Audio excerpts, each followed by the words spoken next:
about looking for love, and women flocked to this. Oprah was communicating to the housewife, right? She was speaking about issues. They're tapping in actually to the one thing that actually you think they're standing against. Oh, they're the ultimate feminists. No, they tap into their femininity and found success, actually. And women do not, when we think about success, we don't measure it in terms of finances. That's why these women we think are the most quote unquote successful women in the world.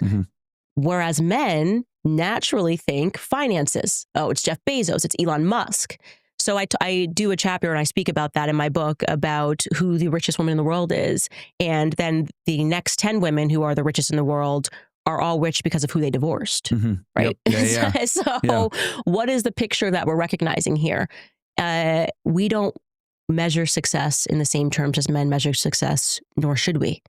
And it's important for women not to think that becoming financially rich somehow means that you are successful or that you have triumphed something in life. And since having children, like how has that like shifted your priorities as far as, I mean, and you can go into as much detail or as little as you want, as far as like how you've kind of prioritized child rearing versus like maybe your career and doing social media as much? Because I noticed, you know, before you were super, super active, you still post obviously every day, but now it's like, you know, you have other priorities. So how has that kind of shifted? Yeah, my family is my number one priority. I would say having kids made me more secure than ever before.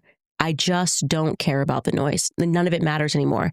And also I have real stake in this fight.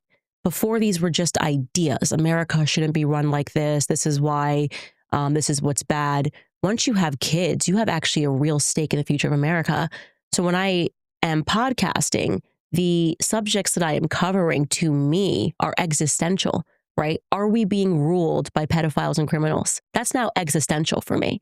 What is happening in the school systems? What is happening in these churches? What is going on? This is now existential because my children will inherit the America that I fight for or the America that I remain silent about.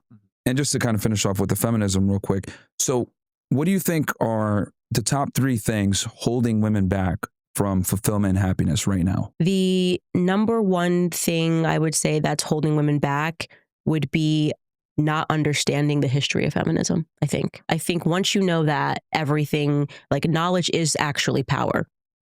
I would say the second thing that's holding them back is the psychology of peer pressure.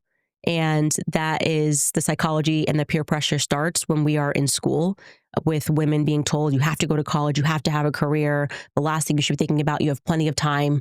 You don't actually have plenty of time. Biologically speaking, you literally don't have plenty of time. Men might have plenty of time, biologically speaking, but your body is telling you don't. And so I think, and then that kind of gets into the education. The education system truly is just Soviet propaganda in the classrooms.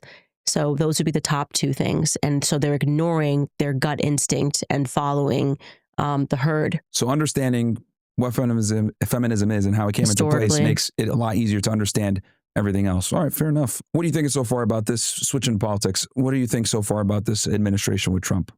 Good, bad, the ugly. Sad.